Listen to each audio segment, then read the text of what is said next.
ساکنان ناحیه جیهون ولایت ختلان از دزدیده شدن چهارراهایشان به کارمندان میلیسیا شکایت نمودند. پس از مراجعت جبریدگان کارمندان میلیسیا توانستند در مدت کوتاه‌ترین گمانبران این جنایت دزدی را بازداشت نمایند. آفاق قادریان در این خصوص گزارش می‌دهد.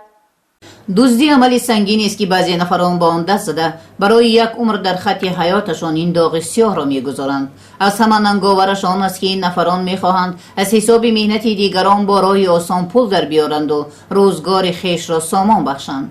دلیل این گفته ها پی هم دزدیده شدن چهارراه‌های مردم از جانب شخصانی نامعلوم در ناحیه جیهون می باشد. سری وقت پیگیری نمودن این جنایتکاران و بررسی ارز و مراجعت شهروندان مسئولیت کارمندان شعبه را دوچند کرد.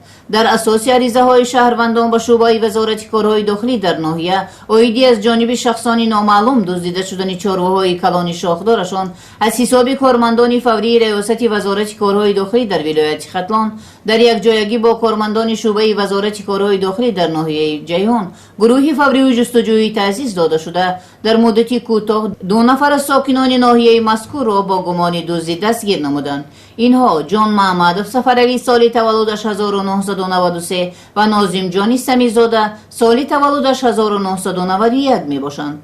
چطوری که از سخنان خودی گمان برانبر می آید در هیچ جای کار نمی کنند و درآمد روزگذرانیشان طولی چند مدت است از حساب دزدی مالکیت شهروندان می باشد. چنانچه برای رسیدن به مقصدهای جنایتکارانه خود این 2 نفر با مصلحت پیشکی شبانه غیر قانونی وارد چراگاه ها و منزل های زیست ساکنان ناحیه گشته از آنجا چهارراه‌های مردم را دزدیده از جای حادثه به مکانی به خودشان موافق انتقال می دهند و مبلغی از فروش چهارراه مردم به دست آوردهشان را به فایده شخصی خود صرف کردند.